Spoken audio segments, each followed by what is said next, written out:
Boa noite, senhoras e senhores. Estamos aqui em mais uma defesa de dissertação do Programa de Estudos do Atlântico e da Diáspora Africana.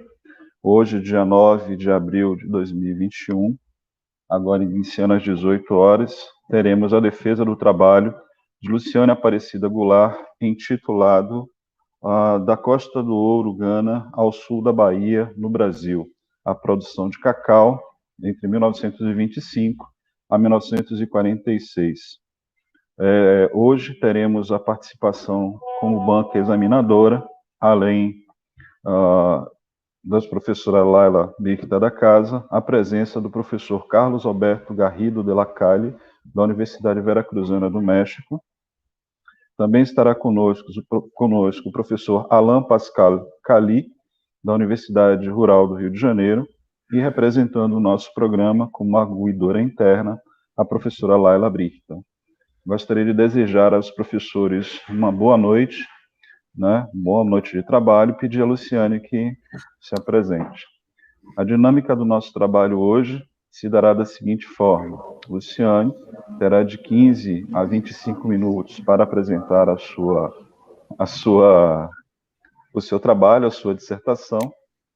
Seguido desta apresentação, ela será arguída na ordem pelo professor Carlos Garrido, pelo professor Alain Pascal Cali e pela professora Laila Birta. Ao final das arguições, Luciana terá a palavra novamente e poderá, então, responder as questões, fazer comentários, enfim, posicionar-se em relação às arguições da banca. Depois deste momento, nós pediremos licença a vocês e nos reuniremos em sessão secreta ou sessão fechada para deliberar sobre o parecer de Luciane. Isso posto, né, eu encerro a minha participação por enquanto aqui, passando a palavra para a Luciane e deixando mais uma vez o meu agradecimento aos professores Carlos Garrido, Alain Pascal Cali e professora Laila Birta, que muito nos honra aceitando participar dessa defesa de dissertação de uma aluna tão querida como Luciane. Muito obrigado.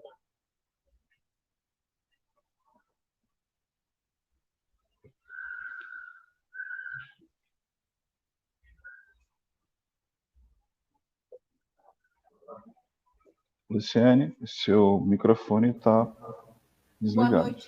Boa noite a todos e a todas.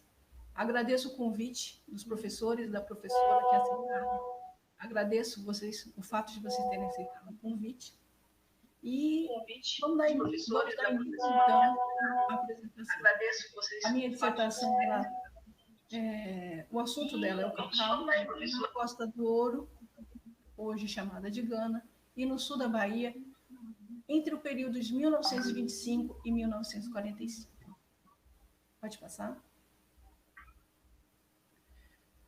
Começar com a localização, né? Porque o nosso mestrado, ele tem o Atlântico como centro, né? Então, esses dois lugares, sul da Bahia e Costa do Ouro, eles estão na costa atlântica. Então, esse mapa é mais para vocês visualizarem onde fica a Bahia, onde fica a Costa do Ouro, e ele também mostra essa dispersão do cacau ao longo do século XVIII entre as Américas e a África, e o continente africano. Pode passar? Esse é o cacau, chamado cacau forasteiro, né? E ele tem diversos subtipos. Ele é principalmente esse tipo que vai ser plantado tanto no Brasil quanto na Costa do Ouro. Pode passar. Metodologia. A metodologia é da história comparativa, um apoio da história econômica e social, tendo uma abordagem quali-quantitativa. Ou seja, embora tenha esse apoio da história econômica, eu não vou estar falando só de números. Eu vou buscar a questão do trabalho. Por isso, essa abordagem quali-quantitativa, com uma pesquisa bibliográfica e documental. O recorte temporal ele está ligado ao Atlântico. Por quê? Nessa década de 1920, são construídos ou reaparelhados os portos de Ilhéus e da Costa do Ouro, o porto de Itacorati. Em 1945 marca o fim de um período aí de 6, 7 anos de restrição da navegabilidade e, portanto, do escoamento desse cacau para o seu destino, né? Para os seus vários destinos. Pode passar? Conceitos. Eu tenho alguns conceitos muito importantes, né? Para entender esse trabalho, porque eu estou estudando e trabalhando com 2 lugares diferentes, em lados opostos do Atlântico, mas com a mesma temporalidade. Então, é importante o conceito de circulação, que pessoas vão circular, o próprio cacau, que não é nativo nem da Bahia, nem da Costa do Ouro. Então, são pessoas, são experiências, são trabalhadores que vão estar se movimentando. Alguns autores chamam isso de mobilidade geográfica, mas eu estou trabalhando inicialmente com esses conceitos principais. Claro que eles se desdobram em outros. Pode passar. E, nesse sentido, quais são esses conceitos que eu vou estar trabalhando, então? Esses conceitos secundários ligados à experiência, ligado à cultura e ligado à circulação. É a questão do manejo da terra, do trabalho, do transporte e do crédito. Pode passar. Com relação ao beneficiamento, né? Eu trabalhei no texto toda a parte, desde o sistema de plantio até o beneficiamento. Mas o que eu pude perceber que é bastante diferente entre a Costa do Ouro e o sul da Bahia, no que diz respeito à produção do cacau, é essa segunda imagem em cima que mostra a fermentação, o processo de fermentação, pelo que eu li, pelo que eu observei, pelo que eu estudei. A principal diferença está nesse processo de fermentação, que no sul da Bahia ele é feito nas dependências da fazenda e em coxos de madeira. Pode passar? Na Costa do Ouro, essa fermentação ela é feita, como vocês podem visualizar, na terceira imagem, que são montes piramidais ou em cones.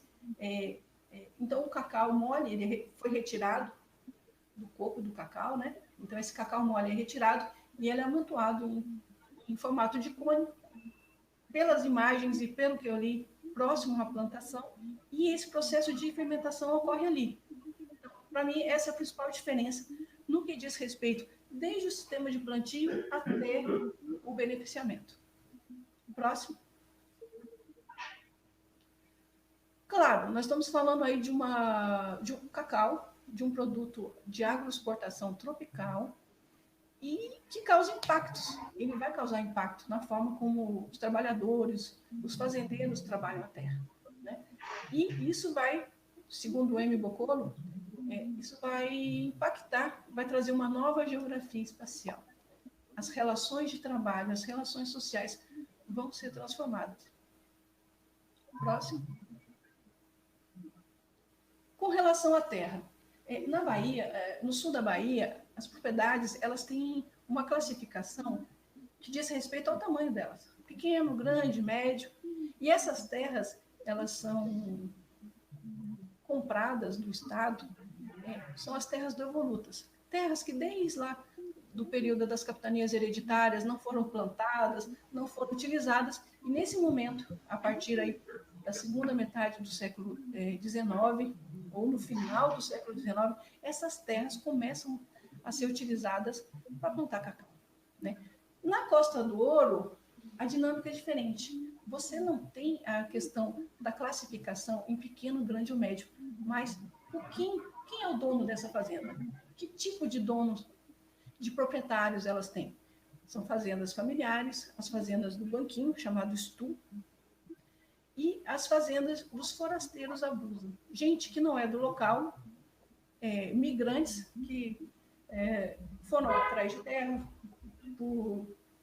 buscando uma vida melhor, buscando enriquecer com o cacau, mas eles são considerados forasteiros abusam. Então, e o acesso é pelo banquinho. Como diz um documento pesquisado, nenhuma terra na Costa do Ouro estava livre, sem dono. Toda terra tinha dono.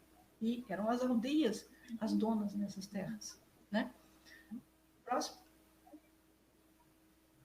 tamanho das propriedades. Eu trouxe aqui 2 quadros, né? E à minha esquerda é um quadro mostrando alguns dados dos tamanhos das propriedades na Costa do Ouro, em diferentes épocas, em diferentes regiões, porque o tamanho não é um tamanho padrão, ele é fixo no tempo e em região. Não, cada região o tamanho era diferente e dependendo da data, esse tamanho também era diferente. No quadro à minha direita, eu mostro 3 cidades aqui do sul da Bahia, em que o tamanho das propriedades também não havia um padrão. Por exemplo, em Canavieiras, eu estou mostrando só as pequenas propriedades aqui. Em Canavieiras, uma pequena propriedade, ela tinha até 20 hectares. Itacaré, onde o professor Flávio mora, uma pequena propriedade tinha até 100 hectares. Daí, se vocês conseguirem perceber nos quadros, uma pequena propriedade, uma propriedade qualquer na Costa do Ouro, em Coforidu, entre 38 e 39, ela tinha 26 mil metros quadrados. Uma pequena propriedade de Itacaré, ela tinha 1 milhão de metros quadrados. Então, os tamanhos são bem diferentes. Próximo. Com relação ao trabalhador, ao trabalho. Então, o que nós temos aqui, pelo que eu pesquisei? Uma agricultura que passa de uma agricultura familiar para uma agricultura comercial, e nessa agricultura comercial, de agroexportação, ela precisa de mais braços para dar conta dessa produção. E tanto o sul da Bahia quanto a Costa do Ouro eram muito pouco povoadas. Então, quem é que vai trabalhar nessas regiões? No caso do sul da Bahia, quem vai vir para o sul são o pessoal do norte, do próprio estado, Sergipe, Ceará e outras pessoas do país. Então, nós temos aqui uma migração interna. Na Costa do Ouro, tem uma migração interna, que são trabalhadores dos territórios do norte vão para o sul, para Achante, para a região da Costa do Ouro, e tem trabalhadores, pessoas do Togo francês, do Togo inglês, da Nigéria, que vão para esses lugares. Próximo. Divisão do trabalho. Como é essa divisão? Essa divisão também é interessante e ela é diferente. Porque na Costa do Ouro, por exemplo, a gente tem segundo a PoliRio, havia vários tipos de trabalhadores. Eu vou apresentar 4 para vocês. Que é o trabalhador abusa, que todos esses trabalhadores, de maneira geral, eles eram assalariados e recebiam no final da colheita, no final da safra. Mas a gente tem o trabalhador abusa, que ele era pago em terra. Ele recebia de 1/3 a 2/3 da terra do proprietário. Dependendo, esse 1/3 ou 2/3, dependia do lugar, da região que se tivesse na Costa do Ouro. Havia também um outro tipo de trabalhador, que ele está aí, como diz a PoliRio, com um pé na economia de subsistência e na economia salariada, que era o enicotucuano. Havia o trabalhador anual, que era tido como o melhor, que ele trabalhava até no domingo, e ele recebia alimentos, roupas, ferramentas dos proprietários, ele trabalhava direto. Ele era o preferido dos departamentos de agricultura. E os contratados por tarefa ou por dia. No sul da Bahia, nós temos os contratistas, o pessoal da empreitada e os alugados.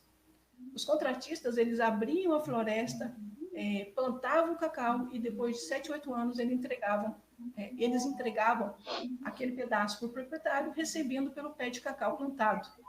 E saíam lisos, com a mão no bolso. O pessoal da empreitada, os trabalhadores da empreitada, normalmente eram famílias inteiras em que o fazendeiro contratava para colher o cacau ou para determinadas atividades. E o alugado era aquele trabalhador mais desassistido, porque normalmente ele era contratado por dia e ele estava muito mais sensível a ficar desempregado, ele estava muito menos, tinha muito menos apoio, muito menos, né? Ele estava desassistido, mais desassistido que os outros.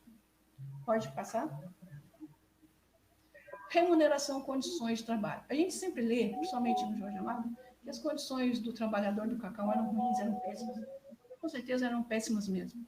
Mas quando a gente lê outros textos falando do trabalho aqui no sul da Bahia, nas fazendas de gado, outros trabalhadores, é dito que o trabalhador do cacau, das fazendas de cacau, ele era mais limpo, ele tinha um brilho no olhar e que os salários eram melhores, né? Na Costa do Ouro, eu não consegui perceber nenhum juízo de valor, nenhum elogio a essa condição do trabalhador.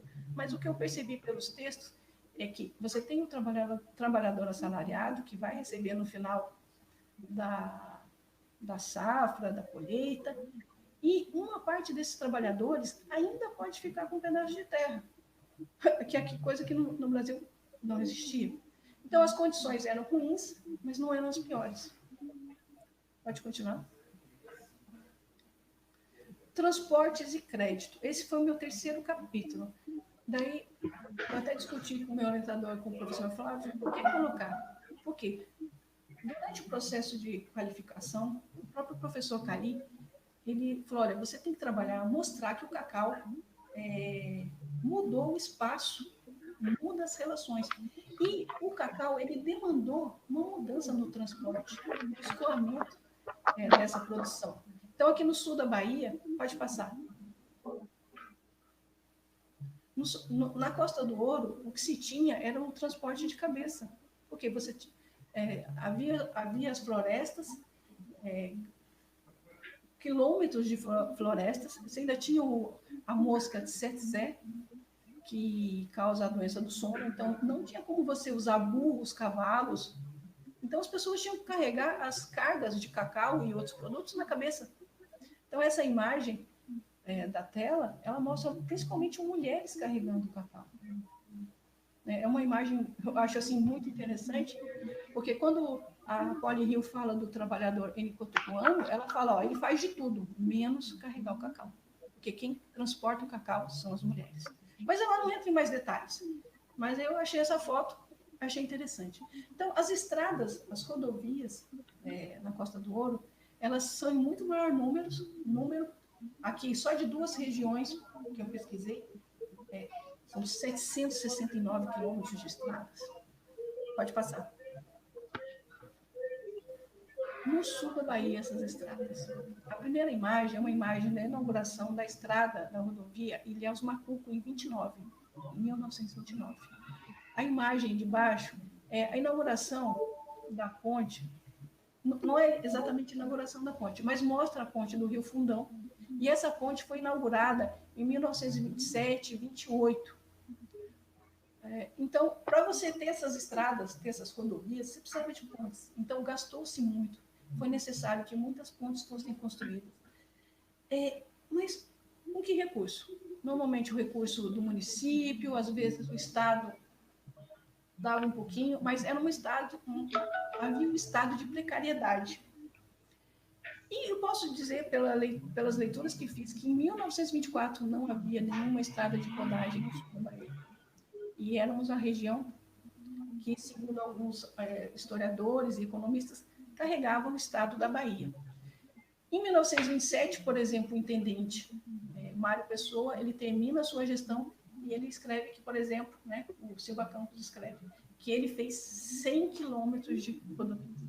Em 35, 36, Silva Campos também escreve que havia 6 rodovias e 129 quilômetros. Próximo. Ferrovias. Tanto a ferrovia Ilhéus e Itabuna, que corria entre Ilhéus e Itabuna, chamada EFIC, quanto as ferrovias na Costa do Ouro, elas tinham uma administração inglesa. Ou seja, além dos ingleses controlarem a produção na Costa do Ouro, eles também controlavam parte desse escoamento dessa produção aqui no sul da Bahia. Por que parte? Porque esse escoamento nunca foi completamente feito pelas linhas de trem. Continuavam sendo feitos nos lombos dos burros, dos cavalos, nas charretes, né? Próximo. Aqui 2 quadros só para vocês compararem a quilometragem, só para vocês perceberem a quilometragem das ferrovias aqui e das ferrovias na Costa do Ouro. Aqui são cerca de 125, alguns autores falam 132 quilômetros de ferrovias. Era Ilhéus, Itabuna e alguns ramais. Na Costa do Ouro, entre 1900 e 1920, pelos textos que eu consegui, havia cerca de 1.200 quilômetros de ferrovias. Então, esse sistema está mais organizado. E tudo isso tem a ver com as disputas entre capital nacional, capital externo. Próximo. Porto de Ilhéus, né? Como esse cacau vai ser escoado. A primeira imagem em cima, é interessante mostrar que o Porto de Ilhéus está entre a foz do Rio Cachoeira e a Baía do Pontal. Então, esse porto, que foi ótimo, serviu bem durante o período colonial, ele precisava de reaparelhamento, precisava de uma construção, ele precisava ser melhorado, organizado, para atender essas centenas, milhares de toneladas que saíam da região sul. E ao longo de 1910, 1911, 1925, 1930, ele vem sendo constantemente melhorado. Mas essa melhoria é em termos de depósito e outros equipamentos. A parte do assoreamento, ela está sempre assim... Quando o porto era desassoreado, era sempre porque houve muita briga, muita reclamação, e havia muitos interesses por trás disso. A imagem abaixo é uma imagem que eu acho assim, bastante idílica, que mostra um porto bonito, parece uma coisa bem turística, né? O porto longe, os navios, mas dá para perceber que tem uma ponte de atracação, isso em 1925. A imagem do lado não diz respeito ao meu período. Segundo o IBGE, essa imagem é de 1953, mas foi a única imagem que eu encontrei um navio de grande calado em atividade, porque nas discussões que eu tive nas aulas do professor Garrido e na própria qualificação, a professora Laila me cobrou isso, né? Cadê os trabalhadores? Cadê as pessoas que mexem com cacau? E nessa imagem, a gente vê o movimento dos trabalhadores descarregando o cacau dos caminhões e levando para o navio. Então, eu considero essa imagem uma imagem muito, assim, chocante. Próximo. O porto de Tacoradi, na Costa do Ouro. Eu não explorei muito as imagens na dissertação, mas eu gostaria de dizer o seguinte. Se você pega a imagem anterior, que mostra uma ponte de atracação de madeira, de quantos metros? 10 metros, 15 metros, 20 metros. E você pega essa imagem em cima, logo em cima do slide. Cara, são o quê? Centenas de metros de pedras fortalecido. É um equipamento robusto em alto mar. Né? Então, tudo isso impacta a produção do cacau. Tudo isso impacta no preço que é pago ou não é pago para o produtor, né? Na qualidade desse cacau. Próximo. Por último, mas não menos importante, a questão do crédito. Esse crédito, no sul da Bahia, o que eu pude perceber? Não havia bancos inicialmente. Então, as casas exportadoras tomaram a frente, fizeram empréstimos para os produtores. Claro, provavelmente, né, eu não vi nenhum valor específico, 20%, 30%, mas os juros eram altos. Grandes fazendeiros pegavam dinheiro emprestado em bancos da capital, em outros lugares, emprestavam para os pequenos fazendeiros com prazo menor, a juros maiores. E quando esses fazendeiros, esses pequenos proprietários, não conseguiam pagar, tanto as casas exportadoras quanto os grandes fazendeiros absorviam essas fazendas. O Banco do Brasil, por exemplo, ele vai aparecer aqui em Ilhéus em 1917. Outros bancos, como o Banco da Lavoura, o Banco Econômico, eles estão por aqui a partir de 1905, mas eles têm uma abrangência muito pequena, porque eles só podem atender fazendas que têm a titularidade, fazendeiros que têm a titularidade da terra. E essa terra levava anos, décadas, para o fazendeiro conseguir aquele papelzinho, né? Dizendo, você é proprietário e tal. Levava anos, décadas. Às vezes, a terra mudava tinha muitos donos até alguém chegar e regularizar essa propriedade. E o que eu consegui pesquisar na Costa do Ouro? Havia um que eu chamei de autofinanciamento. Os pequenos fazendeiros, aqueles que, parentes, amigos, vizinhos, que tinham alguma economia, emprestavam para quem precisava pagar trabalhador, investir na lavoura. Então, não havia nenhum banco de crédito para dar suporte a esse produtor, mas havia esses empréstimos que no texto da Poli-Rio, traduzindo, fica penhora.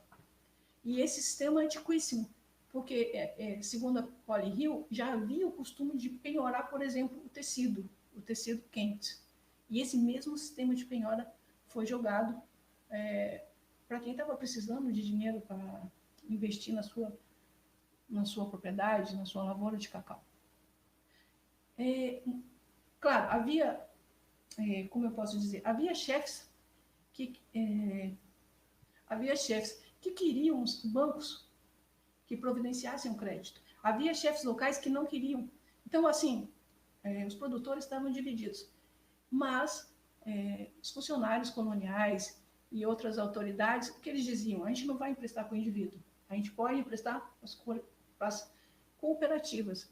Por quê? Se o indivíduo ficar, se o proprietário, o produtor, ficar endividado, a gente não vai poder tomar a terra dele.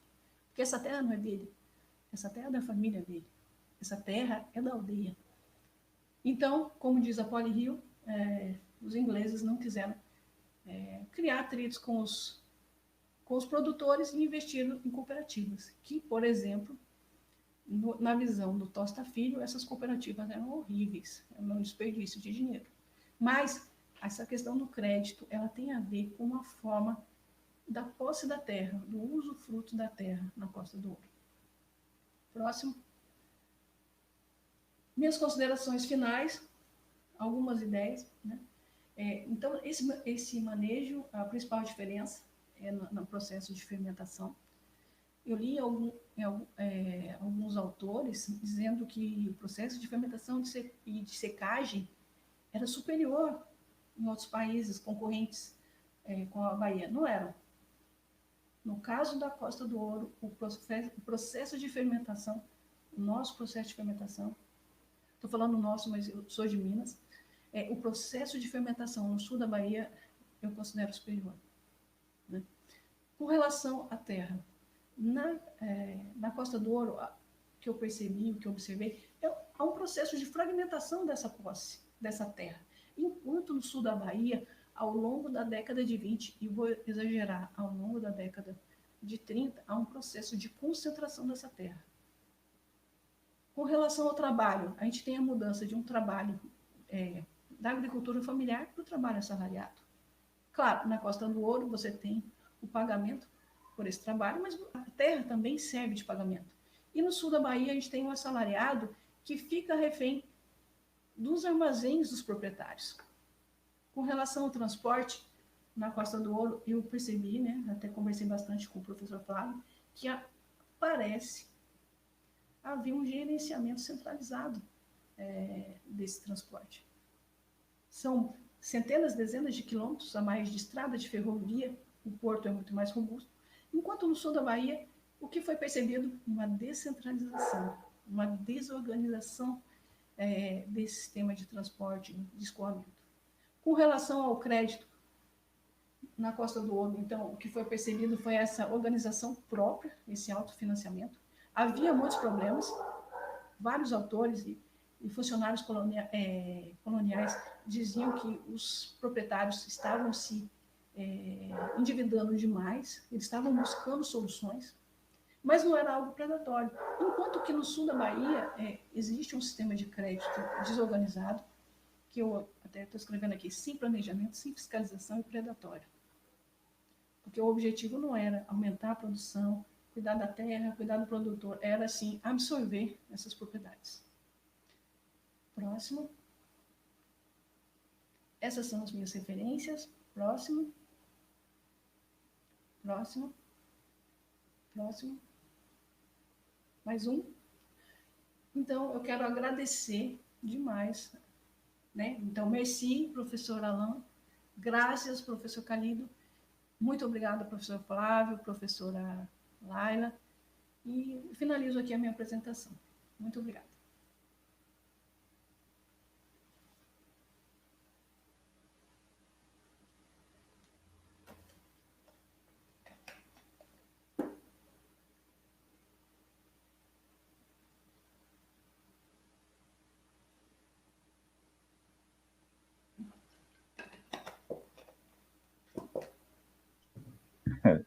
Eu ainda não me dou muito bem com as tecnologias, enfim, mas agradeço a Luciane pela apresentação dela, né, e a atenção para que fosse num tempo justo.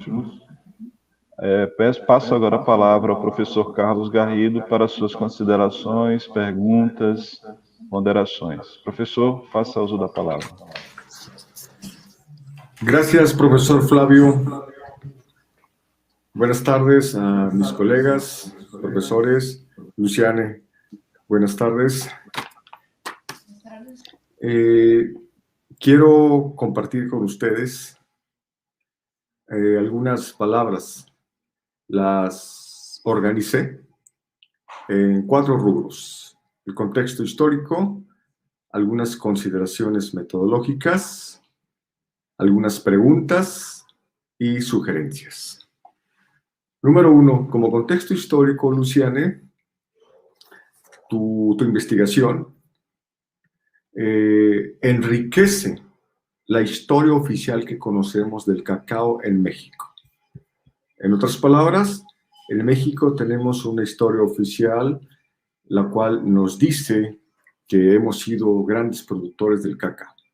Sin embargo, el estudio de investigación histórica comparada que tú haces nos habla de otra historia que no conocemos en México. Es decir, tu trabajo de investigación nos permite romper con esa historia de Occidente que conocemos en México. La historia de Occidente que conocemos en México nos habla de un gran país llamado África y un gran país llamado Brasil. Pero tu investigación es muy puntual, es muy específica. Tu investigación nos dice que desde la historia comparada, tu trabajo no solo nos habla de la historia comparativa del cacao, sino de los procesos productivos, los procesos agrícolas, los conflictos sociales, los conflictos humanos, las luchas, las expectativas entre los trabajadores agrícolas, los productores de ambos países, de ambas regiones. Me refiero específicamente a la Costa de Oro de Ghana y al sur de Bahía en Brasil. ¿Esto qué significa para la historia del cacao, específicamente para México? No me atrevo a decir para América Latina, pero para México. Que tu tesis, tu investigación, Luciane, no solo pone al descubierto la historia que no conocemos de un país llamado Ghana, sino que gracias a tu investigación sabemos que el país de Ghana en gran medida tuvo y conserva en menor medida un proceso agrícola de cacao con problemas, conflictos, tanto en su producción como en su distribución. Situación similar a la que vive Brasil y su cacao. Gracias por esta investigación, Luciane, porque contribuye a la historia del cacao que no se conoce mucho en las ciencias sociales en México. Segundo punto, comentarios metodológicos. Para profundizar en esta comparación que haces entre Costa de Oro y el sur de Bahía en Brasil, es muy importante el trabajo metodológico que utilizaste. Es decir, la teoría fundamentada, específicamente el método de comparación constante, desde mi punto de vista, es una fortaleza teórica y metodológica de tu investigación, lo cual, estoy convencido, representa un aporte a los estudios históricos comparados. ¿Y por qué no? Tu investigación también hace un aporte a las ciencias sociales que buscan comparar dos o más realidades, como la que tú has hecho. La estrategia metodológica que utiliza Luciane, pues genera información que le permite sostener a Luciane dos argumentos centrales de su tesis. El primer argumento: las condiciones agrícolas geográficas de Brasil y Ghana hoy en día siguen siendo buenas para el cultivo del cacao. Número dos, la resistencia social de los productores es un ejemplo histórico para escribir una nueva historia y no permitir que hoy nuevamente tengamos otra explotación laboral y no permitir que hoy nuevamente tengamos precios bajos del cacao, ni en Ghana, ni en Brasil, ni en México. En otras palabras, desde mi modesto punto de vista, la investigación de Luciane nos dice que la historia es enseñanza y aprendizaje para sugerir hoy, 9 de abril del año 2021, un comercio justo del cacao y apoyar así las economías locales de la Costa de Oro en Ghana y el sur de Bahía en Brasil. Solo tengo dos preguntas y una sugerencia, Luciane. La primera pregunta es: resultado de tu investigación histórica de este trabajo comparativo. La pregunta es: ¿qué sugerirías a los gobiernos de Brasil? ¿Qué sugieres al gobierno de Brasil y al gobierno de Ghana para apoyar y promover un comercio justo del cacao? Y la segunda pregunta: de estudiar un doctorado, ¿continuarías con la investigación del cacao? Y mi sugerencia es que tu investigación, tu disertación, pueda ser publicada, ya sea en un artículo, o en un capítulo, o en un libro, porque los aportes que haces son aportes que enriquecen las investigaciones históricas comparadas, y tu investigación arroja información útil para quienes toman decisiones en la política agrícola y la política económica, tanto de Brasil como de Ghana, y por qué no, también en el campo de la política agrícola en México. Podemos tomarla como un ejemplo. Esos son mis primeros comentarios, Luciane, y gracias. Gracias, profesor.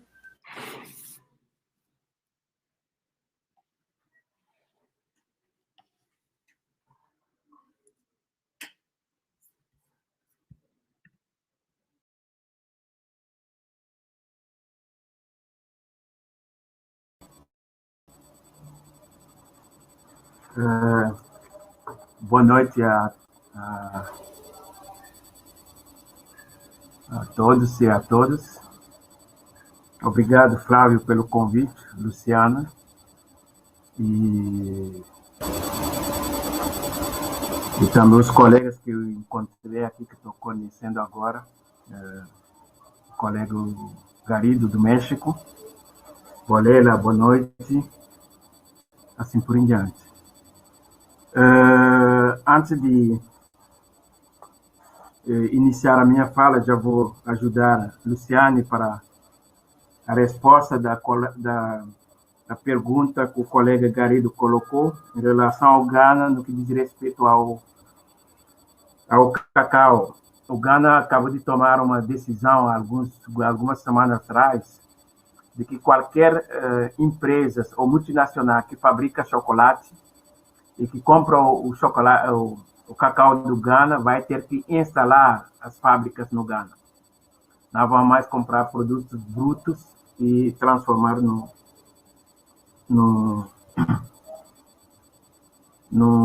fora do país. Ao ler o teu trabalho, a primeira imagem que me veio foi uma lembrança de Salvador quando eu estava fazendo o meu trabalho de graduação depois do mestrado. Encontrar muitos moradores de rua que não tinham nenhum documento. Certidão de nascimento, nada. Identidade, nada. Carteira de trabalho, nada. Aí, essas pessoas foram conhecendo as histórias que eram pessoas que tinham conseguido, com a ajuda dos pais, escapar das fazendas e que trabalhavam nas fazendas e nunca tiveram nenhum. Então, isso foi, para mim, foi um choque na época. E a maioria deles vinha da região que você está estudando. Então, foi a primeira coisa essa imagem que me voltou. Então, o teu trabalho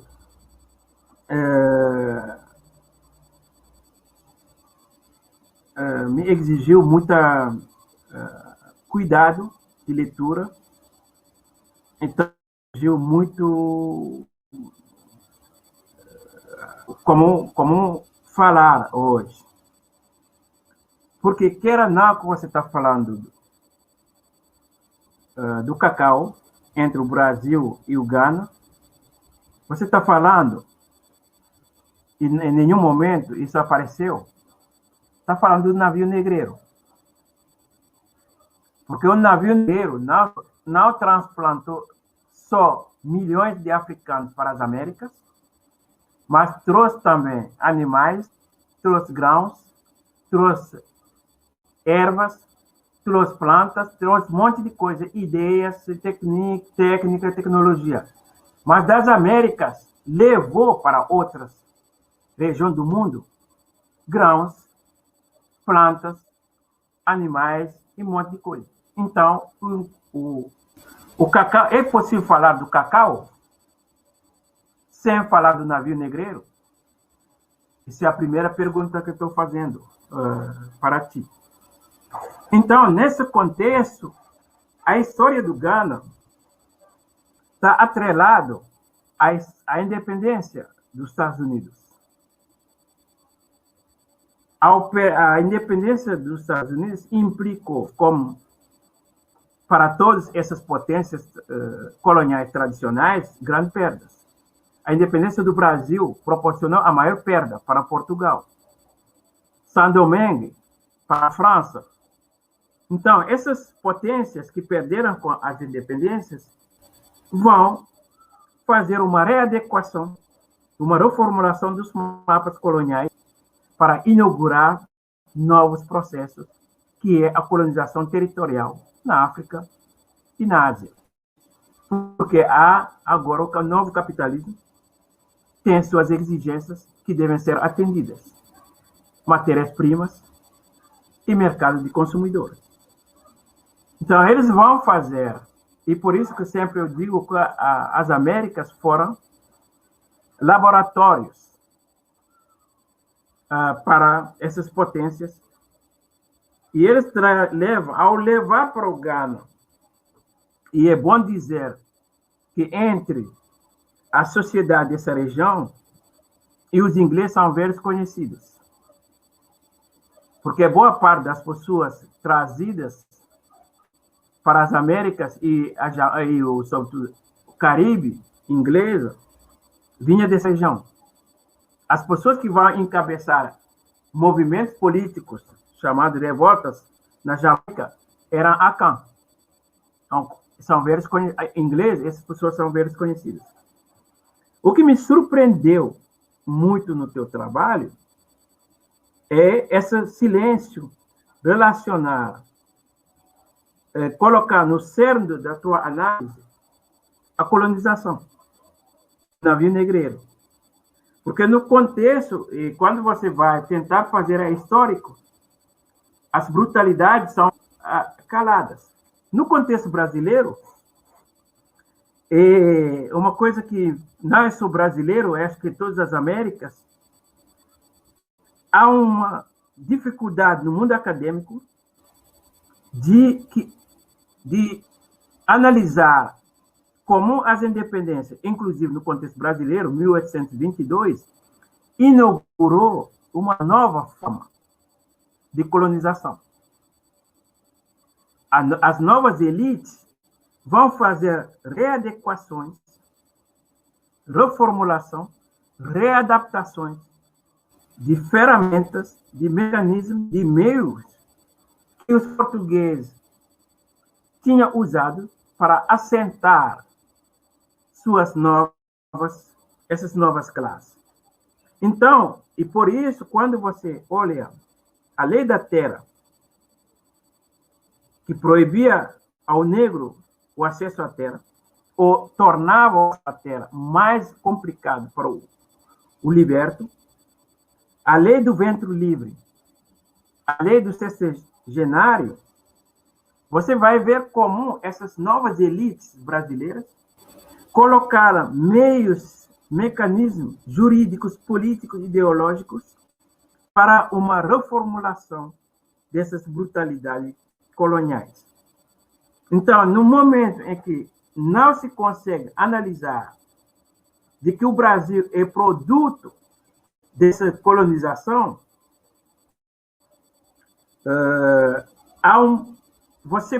o trabalho passa a não destacar essas brutalidades. Então, o capitalismo brasileiro, se você fala do cacau, é o nascimento do capitalismo na região, que tem por base o cacau. Então, o cacau é uma coisa que você não perceber, e uma coisa que no contexto do Ghana, você se preocupou com as fronteiras. Então, se você eliminar o inglês, o francês, quer dizer, dos vizinhos, são os mesmos povos. São as mesmas que a colonização real dividiu. Então, nesse contexto, falar de migrações é extremamente emblemático. Para o europeu, há migrações. Para esses africanos, não há migrações. E é outro elemento, como o cultivo do cacau proporcionou, matou o cultivo de alimentos. Porque o que o europeu vai fazer? Ele traz o cultivo, a monocultura, introduz a monocultura, que traz não só ocupa as terras, mas ao mesmo tempo você inaugura o chamado de trabalho forçado. Para mim é um outro tipo de escravidão, que é o trabalho forçado. O outro, as pessoas têm que pagar imposto, que é uma novidade no contexto. Você impõe uma moeda, porque você está trabalhando com a história econômica. Você impõe uma moeda e você impõe a cadeia. Então, a pessoa e quem fixa os preços dos produtos são os europeus. Então, você tem uma cadeia aí que o africano não controla. Ele perde a terra. O outro elemento, eu tenho que produzir o produto, eu vendo para o europeu, ele que fixa. Ao vender, eu retiro o dinheiro para imposto. Se eu não pagar imposto, estou na cadeia. Então, quem melhor analisou isso é o Mongo-Betty, o livro dele, Le Pauvre Christ de Mbomba. Ele vai analisar essas brutalidades no contexto do cacau, no contexto do Camarões, que é a mesma coisa. Então, nesse contexto todo, essa monocultura proporcionou empobrecimento do solo. Então, você vai dar esse contexto. No contexto do Senegal, é amendoim. No contexto de Costa do Marfim, é também cacau. Mas o que vai acontecer? Esses africanos que são produtores não podem ser empresários. A França vai fazer o quê? Para evitar que haja empresários africanos, vai facilitar migrações de libanês, sírio-libanês. E eles que vão controlar esse comércio. Os africanos não podem empresários. Então, quando você fala do contexto da negação de empréstimo, está dentro dessa lógica. Esses africanos nunca podem ser empresários. Então, o que eu acho que um dos problemas para o trabalho futuro é analisar o impacto do navio negreiro. Como ele vai transplantar do outro lado produtos e como as perdas das colônias nas Américas vão ser compensadas por uma reformulação do colonialismo das Américas para a África e para a Ásia, para atender às exigências do capitalismo europeu. Então, isso é outro tipo de brutalidade que é monetária, porque você impõe a moeda, então você cria uma servidão monetária, trabalho forçado, essas pessoas, trabalho forçado, e essas pessoas nunca vão ter controle nem no produto, nem no preço dos produtos. Isso vai até dias atuais. Então, não posso entender o empobrecimento do solo, as misérias em vários contextos, sem tomar os efeitos perversos das monoculturas. Obrigado.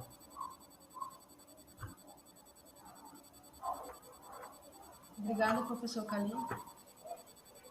Obrigado, professor Garrido. Obrigado ao professor Calil por suas contribuições. Passarei agora a palavra à professora Laila Brichta para a terceira arguição. Obrigado.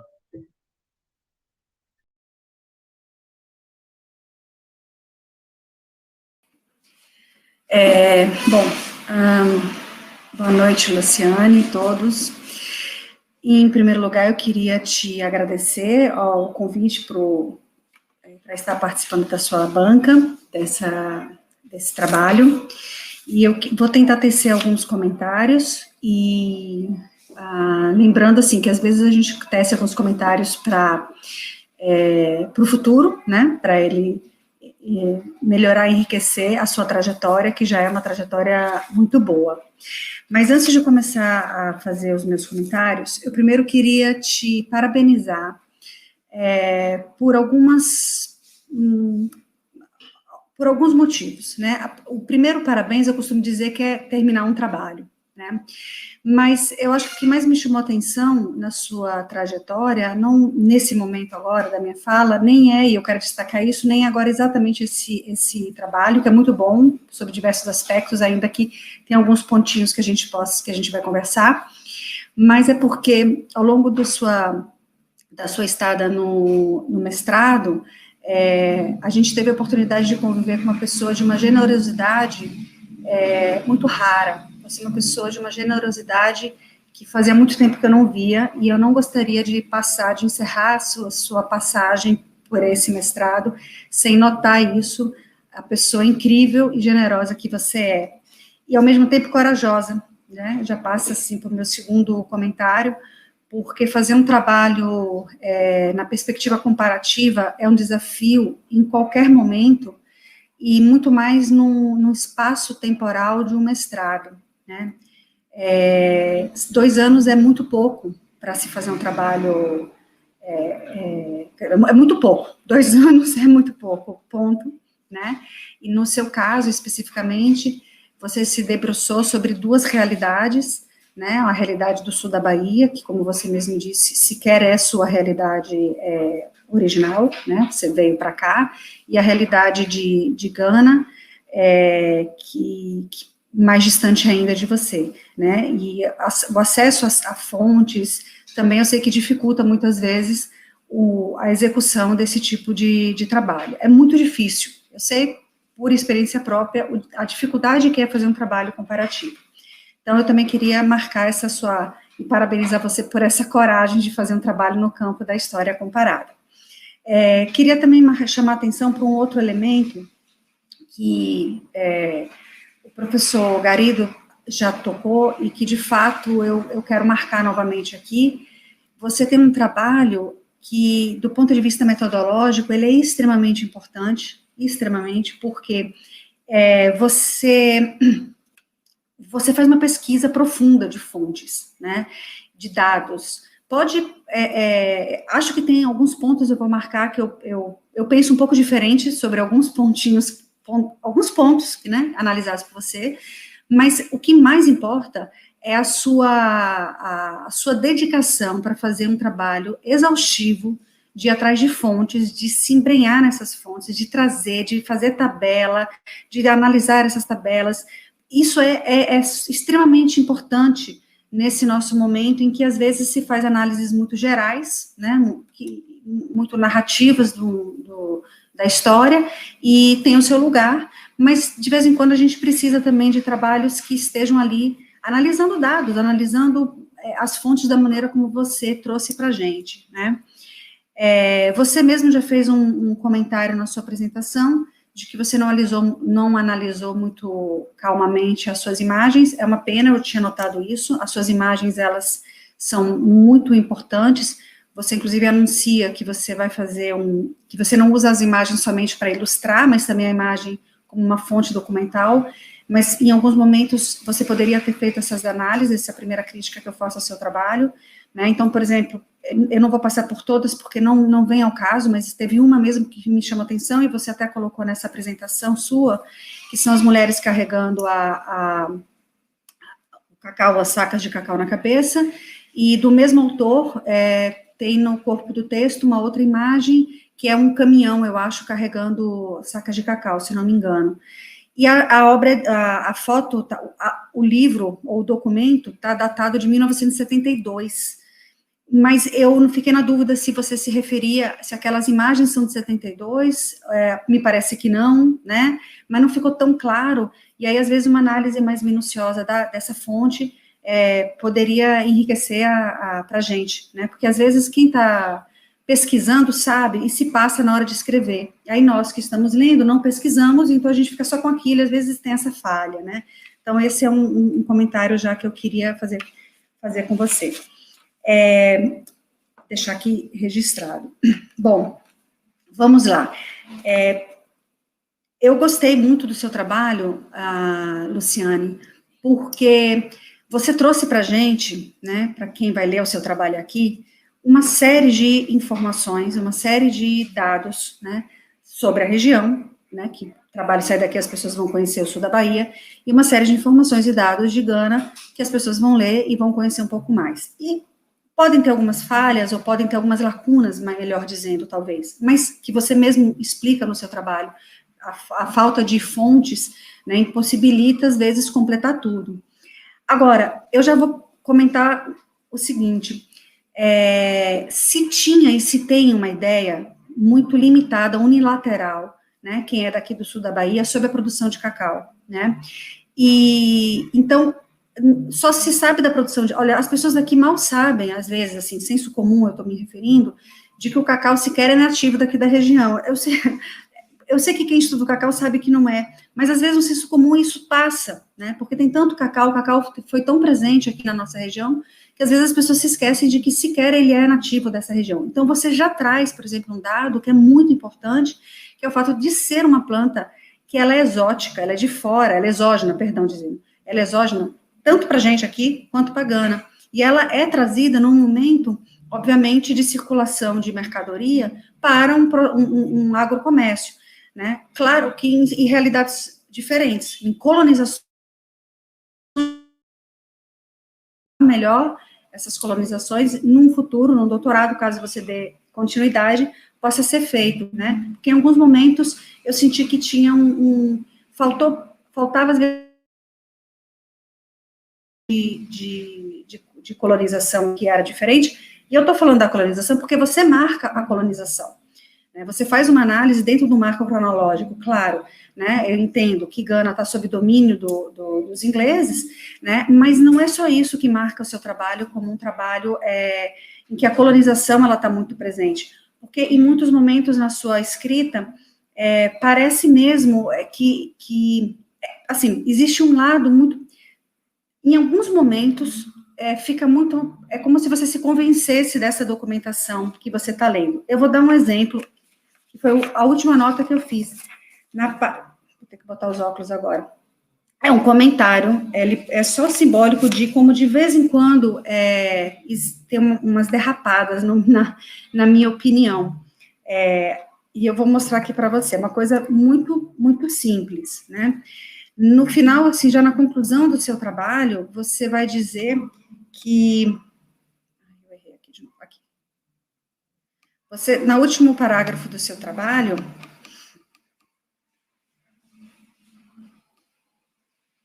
Perdão, eu estou atrapalhada aqui. Aqui, na última parágrafo, não, bem no final no seu trabalho, é na página 178, aliás, 175 do seu texto, né? Você está já concluindo o seu trabalho, você vai dizer que o cacau não era ou não é uma planta nativa da Bahia ou da Costa do Ouro, no entanto, transformou esses lugares. E eu acho que esse é o ponto-chave do seu trabalho, né? Mostrar de que forma uma economia, ela vai mudar, e ela muda a realidade local, a realidade, inclusive, social. E aí você tem uma frase que diz logo em seguida, eram regiões despovoadas, ponto, de uma produção agrícola discreta, né, mesmo aquela dispensada para exportação. Não era uma região, não eram regiões despovoadas. A gente sabe disso, não eram regiões despovoadas, de forma alguma, né? Então, assim, a pergunta não eram povoadas por quem, né? Então, é claro que eu entendi o que você quis dizer, né? Mas são derrapagens que você, de vez em quando, deixa passar no seu texto, e que às vezes incomoda um pouco, porque é como se você tivesse tão imbuída da leitura dessas fontes que são unilaterais, porque elas são as fontes do colonizador, vamos dizer assim, ou elas são as fontes do proprietário de terras, elas são as fontes do Estado brasileiro, né, elas são fontes das casas comerciais brasileiras. Então, é claro que é a visão deles, né? E aí, às vezes, eu sei que você não teve as outras fontes, algumas nem existem, mas, às vezes, aquela leitura de contrapelo do Ginsburg podia ter vindo, e na verdade, são derrapagens, porque eu sei que não foi a sua intenção, justamente porque você, inclusive, anuncia o tempo todo, desde o começo, que a sua proposta, e eu repito, é uma proposta muito boa, você está fazendo uma análise não é bem do desenvolvimento exatamente da região, inclusive porque esse é um conceito que deveria ser discutido, né, o que vem a ser desenvolvimento, afinal de contas, o cacau, ele desenvolveu a região, aqui ou lá, as regiões, desenvolve as regiões, ou desenvolve para quem, né,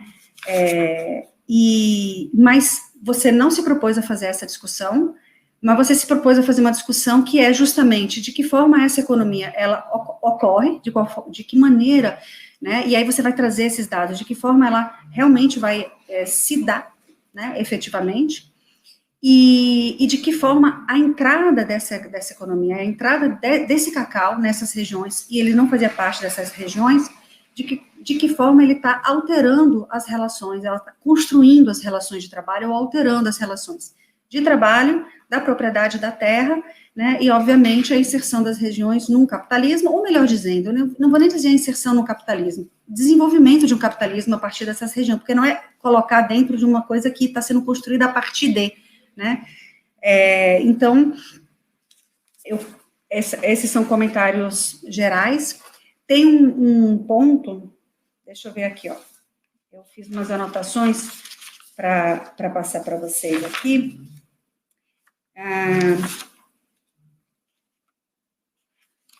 Cadê? Aqui. Teve um ponto bastante importante no seu trabalho, Luciane, que você, veja só, é sobre uma ideia, é justamente quando você está já no terceiro capítulo, né, porque assim, você tem, em termos de metodologia também, você apresenta o primeiro capítulo, você apresenta um pouco a história de Gana, né, Costa do Ouro, o segundo você faz as discussões similares em relação à Bahia, né, Brasil, e a terceira você faz um comparativo, na verdade, para mim é o mais interessante, porque é o mais, em termos de estilo, na verdade, eu acho que é aquele mais gostoso de ler, porque está um junto do outro, a gente consegue perceber um pouco mais, mas eu aprendi, obviamente, com todos eles, e chega nesse terceiro capítulo, por exemplo, quando você está falando um pouco dos transportes, né, e essa parte é muito interessante, claro, você até apresentou também aí na sua fala inicial, você vai mostrar um pouco como que se deu esse desenvolvimento do porto e das ferrovias ou rodovias lá e cá, né, e a importância disso para o desenvolvimento da economia do cacau, né. E aí, para mim, é uma parte muito interessante, porque por mais que no período né, que você escolheu trabalhar, né, você tinha um domínio inglês, né, sobre a Gana, e esse domínio inglês, realmente, assim, o Alan tá certo, assim, às vezes parece que você, como eu te falei, você traz uma visão unilateral, e aí ameniza um pouco a exploração que foi, né, o abuso que foi, o trabalho, eu sei que não foi a intenção, às vezes é só na escrita, mas a relação, vamos dizer, com a terra é uma relação muito cruel. As migrações, eu fiquei bastante incomodada com essa questão das migrações, porque não são migrações, não são colonos. Quem é colono? Colono é quem vem da Europa, colonos são os brancos, na verdade, eles não são colonos, eles moram lá, e a partir do momento em que você informa, em algum momento no seu texto, que você tem uma quantidade de gente, né, que você está chamando dos migrantes, que vão para a região da Costa do Ouro, atrás de trabalho, porque lá paga mais, né, a questão que tem que ser perguntada é por que eles estão atrás de um dinheiro, se no final do seu trabalho você mesmo conclui, ou você informa para a gente, de que a própria monetarização não era uma realidade antes, né, do desenvolvimento dessa economia, né. Então, claro que isso incomoda um pouco, porque tem a questão aí, obviamente, de um trabalho forçado, de alguma forma, né, ou de se forçar, na verdade, as pessoas a mudar o seu hábito e as suas práticas, e esse era seu objetivo, acho que esse é seu objetivo, mostrar de que forma, né, então, eu vejo que isso está muito presente no seu trabalho, às vezes falta só umas pequeninhas amarras, né, em que essa análise final, ela se estabelece, ela está difusa ali, porque você faz isso, você mostra para o seu leitor, olha, o cacau alterou tudo, né, uma economia no Brasil e em Gana, alterou as relações de trabalho, a relação com a terra, né, então, bom, enfim, mas uma parte que eu achei bastante importante é justamente, por isso que é difícil fazer história comparada, porque é preciso, obviamente, contextualizar muito bem realidades que, nesse caso, são diferentes, né, o Brasil é um Estado nacional, Gana, naquele momento, vivia sob um domínio colonial, e por que isso é diferente? Veja, nesse próprio dado que você trouxe para a gente, a quantidade de estrada de ferro que você tinha em Gana em relação ao Brasil. Sim, o Brasil, inclusive, para a estrada de ferro, comprava as ferrovias da Inglaterra, quer dizer, era o próprio capital inglês que estava ali dentro de Gana, na sua colônia, fazendo isso, e aqui no Brasil não, porque o Brasil era um Estado nacional, né, e aí, claro, já sob influência dos Estados Unidos, como você muito bem coloca, e vem o rodoviarismo no meio, mas contextualizar isso um pouco mais ajuda a explicar também, não só, mas ajuda, é mais um ponto para entender por que você tem esses dados, por exemplo, de quantidade de estradas de ferro, né, de ferrovias num país e você não tem em outro, por exemplo, né. E a outra coisa, mas que, enfim, depois de tanto eu vou chegar lá, é a ideia de projetos para a região, né, porque o que a gente percebe aí, e aí eu acho que tem um ponto de encontro muito grande, mesmo considerando, e acho que essa parte da história comparativa que eu também gosto muito, mesmo considerando essas realidades tão diferentes, porque eram realidades diferentes, né, realidades políticas diferentes, apesar do Brasil ter saído da colonização também de europeus brancos, os portugueses, né, mas naquele momento que você está estudando, as realidades eram diferentes, socialmente, economicamente e politicamente, culturalmente, você tem um projeto, né, para as regiões que não beneficiem muito similar, porque não beneficiem absolutamente as pessoas que moram naquela região.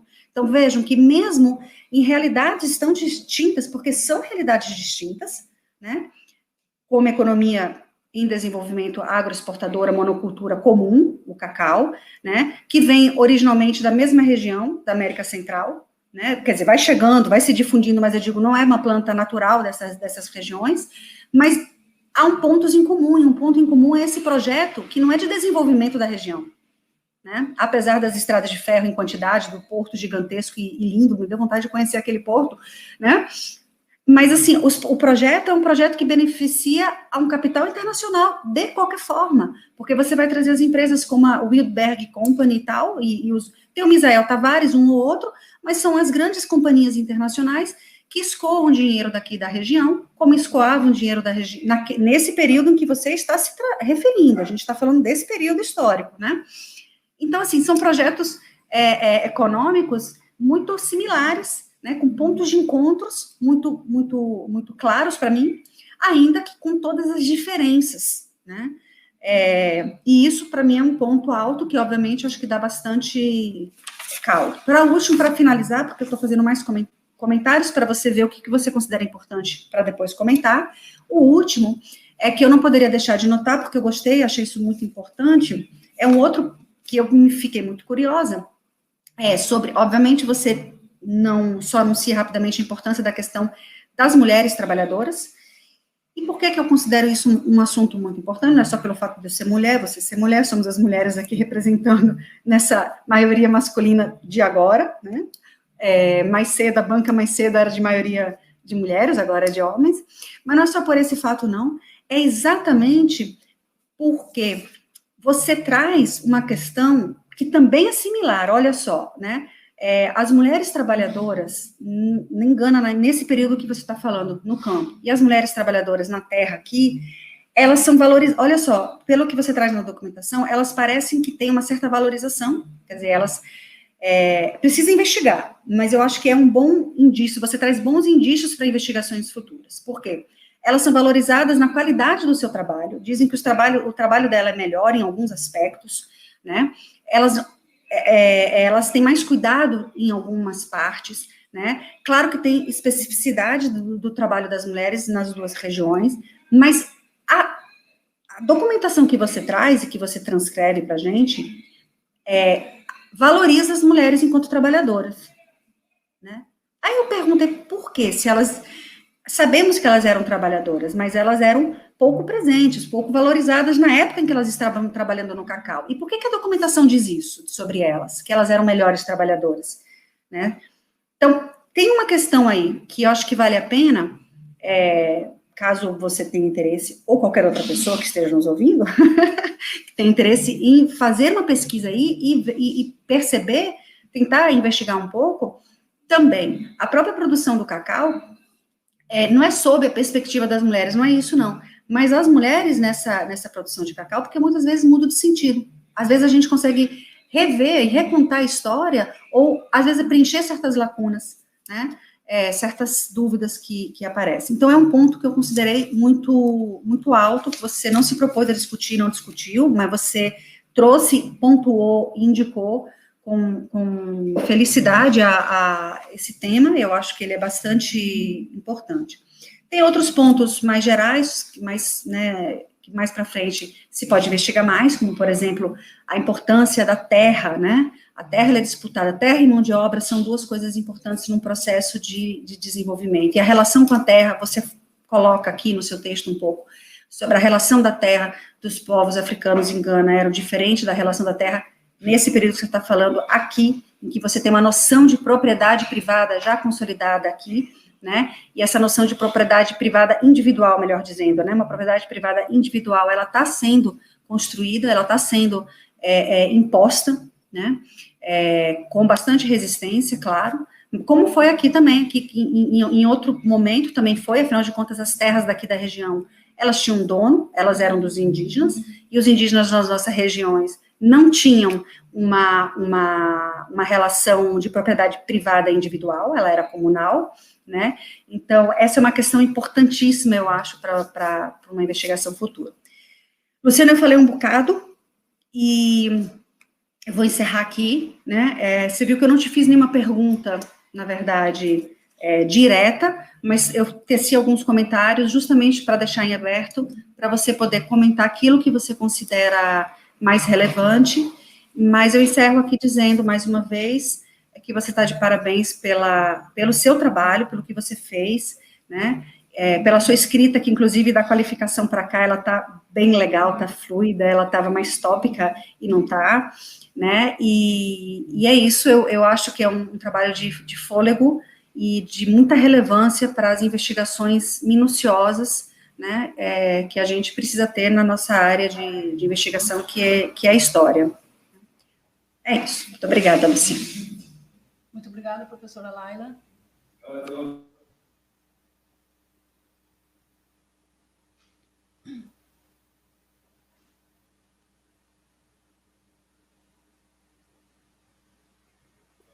Microfone, professor Flávio. Obrigado, professora Laila.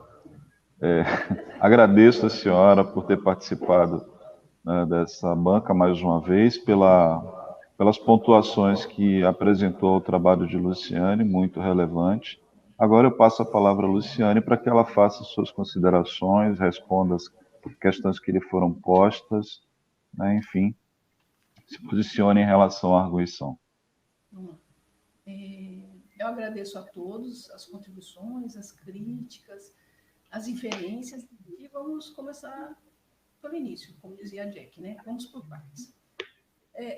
Com relação à fala do professor Garrido, né? Se pretende trabalhar com cacau, nós sabemos, depende das condições de financiamento de pesquisa, se alguma universidade vai querer, são muitas variáveis, é bastante complicado. A gente quer, conseguir, são outros 500. Com relação a sugerir alguma mudança para que haja um comércio justo, é aquilo que o professor Cali realmente falou, né? A gente deveria parar de vender o cacau commodity, o cacau amêndoa, e vender o chocolate, vender o produto processado, o produto final, para a gente que tem maior valor agregado, né?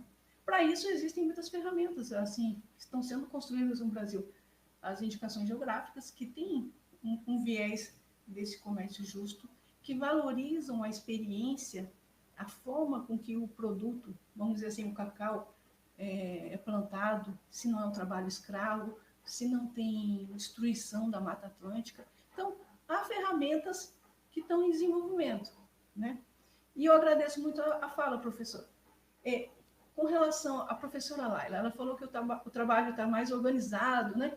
Isso se deve à influência do professor Garrido, porque ele tem um trabalho, um manuscrito, que ele, nas aulas que eu fiz com o pessoal, com os doutorandos de Veracruz, da Universidade de Veracruzana, em que ele fala, olha, vamos trabalhar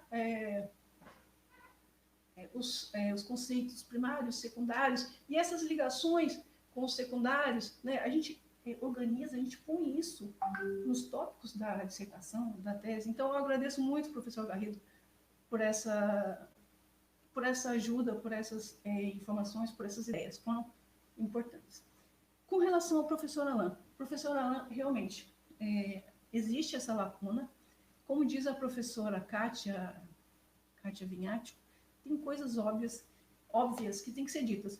Eu acabei não dizendo, e é um silêncio realmente terrível. Mas, assim, por que é óbvio? Porque os navios que navegavam pelo Atlântico, eles estavam carregando seres humanos para lá e para cá. Eles não estavam a passeio, né, a turismo. E nessas idas e vindas, levaram o cacau para a África, trouxeram o arroz africano para as Américas. Eu li o texto que o senhor indicou da Judith Carney, né, sobre esse arroz, como ele vem para cá no cabelo das africanas, como ele é produzido no sul dos Estados Unidos, como ele é resistência, como ele é absorvido pelos produtores lá do sul da Bahia. Foi o primeiro produto de exportação ali dos Estados Unidos, o produto primeiro produto de alimentação alimentício, né? E foi absorvido do modo de fazer, de organizar dos africanos ali no Golfo da Guiné. Então, é interessante. Por outro lado, qual a minha ideia de quando eu trato do cacau na Costa do Ouro? O que eu fui percebendo nos textos na fonte? Eu percebi que eles são muito... que os moradores, que os habitantes da Costa do Ouro, eu não gosto da palavra nativo, porque remete à colonização, essa coisa dura, essa coisa horrorosa.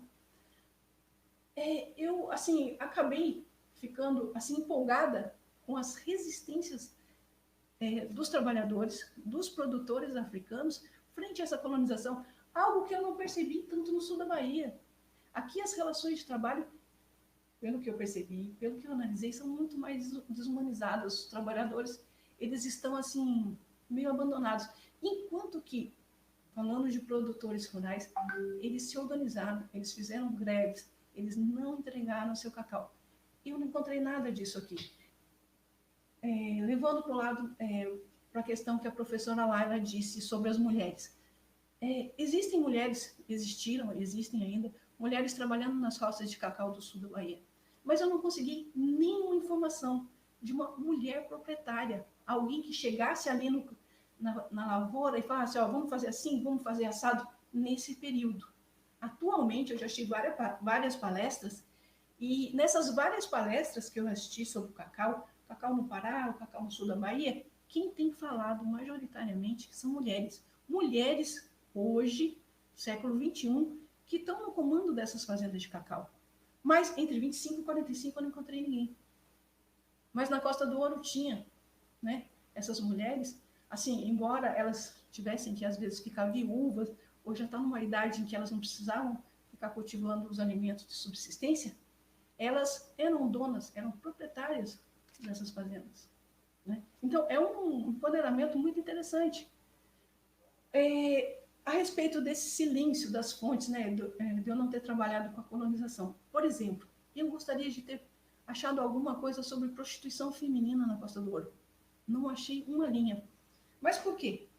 Aqui na documentação sobre o sul da Bahia, como que eu sei que tem a prostituição feminina nas cidades que se desenvolveram por conta do cacau? Porque tem o Jorge Amado, porque eu tive acesso à literatura amadiana, mas eu não tive acesso à literatura da Costa do Ouro. Então, dificilmente essas fontes, como disse a professora Laila, que são as vozes do colonizador, iriam dizer, não, está cheio de prostituição na Costa do Ouro. E eu não, em nenhum momento eu vi, mas com certeza existem. Como que um trabalhador anual, ele não leva a sua família para trabalhar com ele, e ele fica aí semanas, meses, anos, sem sexo, né? Tem que ter tido, mas eu não encontrei, né? Então, a questão de você ter acesso à fonte ou não, assim, te deixa com lacunas, mas eu preferi, né? Daí talvez essa simpatia com as fontes, priorizar, falar mais desse empoderamento, desse sujeito ativo que eu percebi nos costa-douradenses, nos habitantes da Costa do Ouro. Pessoal muito mais resistente, muito mais forte que os meus, que os brasileiros, que os baianos aqui, né? Claro que as condições são diferentes, eu não vou fazer um julgamento de valor, mas foi muito interessante perceber isso. Como que você faz uma greve do cacau em 37, 38 e não entrega cacau. Como hoje a Gana pode falar, olha, não vamos vender mais amêndoas, coloquem suas fábricas aqui. Isso é muito interessante, né? Eu sou do sul de Minas, e Camanducaia, perto de Extrema. Extrema tem mais de 5 fábricas de chocolate. A Berry Callebaut, a Copenhague e outras. Cadê essas fábricas? Elas estão lá no sul de Minas, faz um frio miserável, e elas não estão aqui na Bahia. Você tem um ou outro gato pingado aqui, e elas nem fabricam cacau, elas são moageiras. Então é diferente, né? Por que essas fábricas estão no sul de Minas e não estão aqui? Tudo isso precisa ser pesquisado, precisa ser mais organizado. E não sei se eu respondi tudo, uma ideia muito interessante do professor Cali, que eu não tinha pensado, é essa servidão monetária. Professor, eu não tinha pensado nisso. Eu vou acrescentar no texto e sempre que eu puder eu vou estar pesquisando, porque olha, realmente, como você tem que pagar impostos, não tem meio circulante. Então, como diz o M. Bocolô, do trabalho que você tem que pagar o imposto para o trabalho forçado, era um passinho. E eu percebi esse trabalho forçado na linguagem desses textos, nas estradas, no trabalho das estradas e das ferrovias, com relação ao trabalho nas fazendas de cacau, na Costa do Ouro. As minhas fontes não disseram isso, né? Claro, a gente fica de olho e a pesquisa continua. Claro, a monocultura, ela empobrece o solo, esse cultivo, essa produção intensiva do cacau, ela é mal...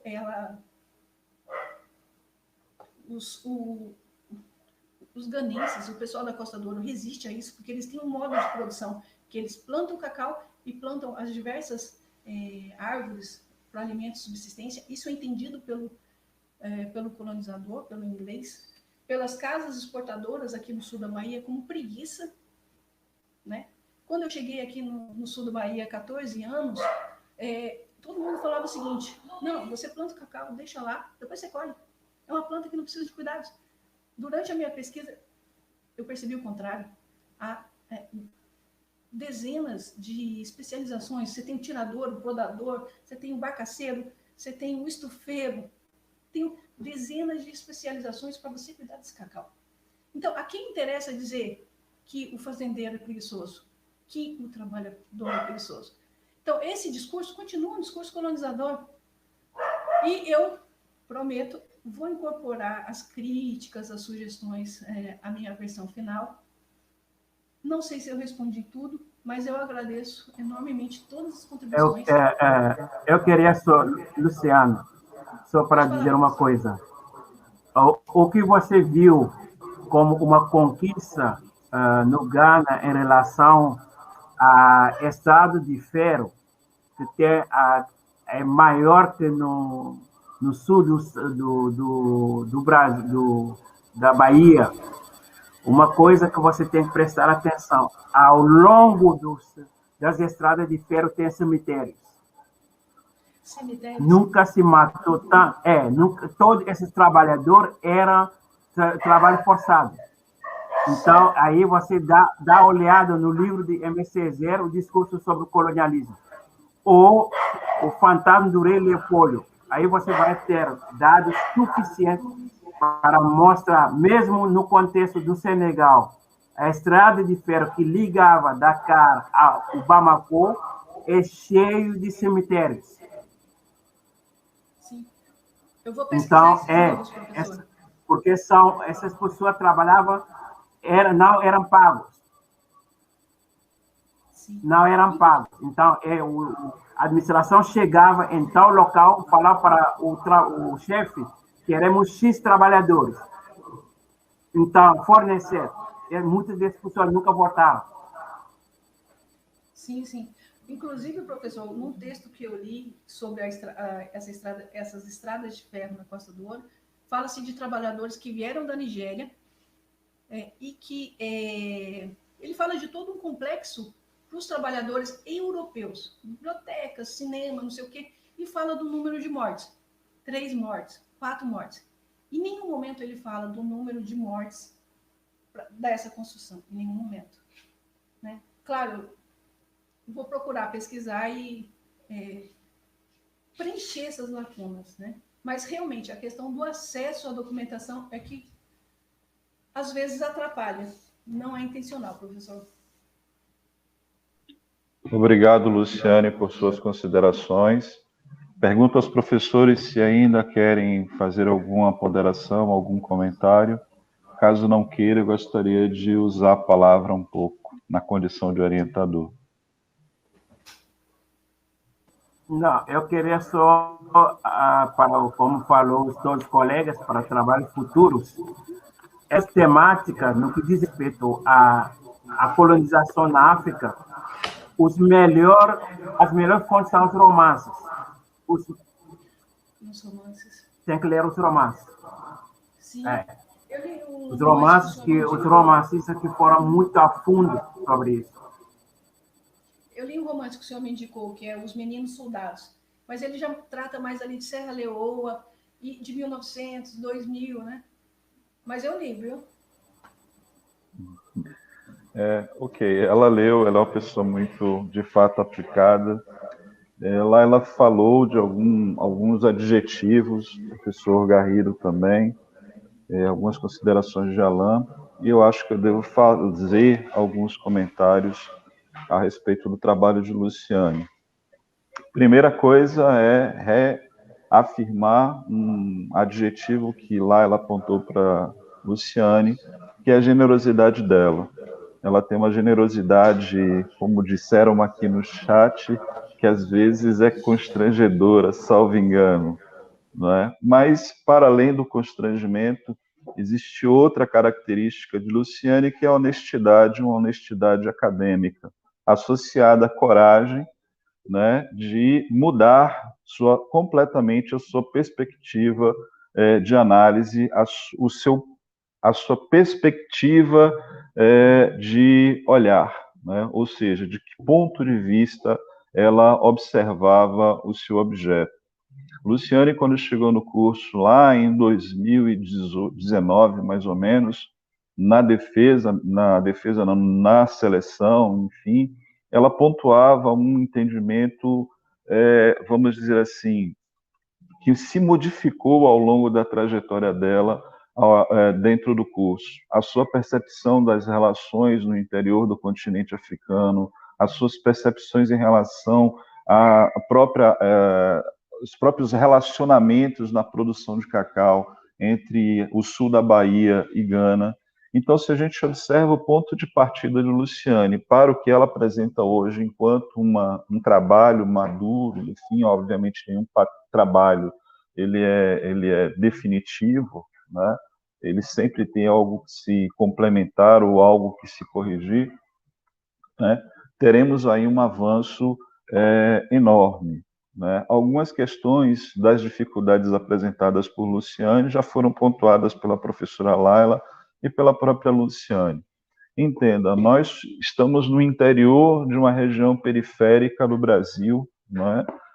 Que é a região Nordeste. Dentro dessa região Nordeste, estamos num estado que, apesar de ser um grande estado na economia e no cenário nacional, mas também tem suas características periféricas, e estamos também, apesar de ter sido uma região rica, estamos numa periferia, né?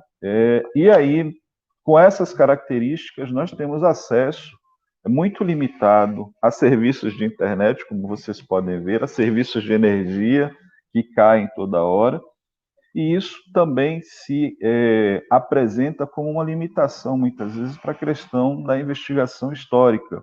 Nós não temos tanto acesso a um acervo documental, não temos tanto acesso a acervos bibliográficos, coisas que não chegam ao sul da Bahia.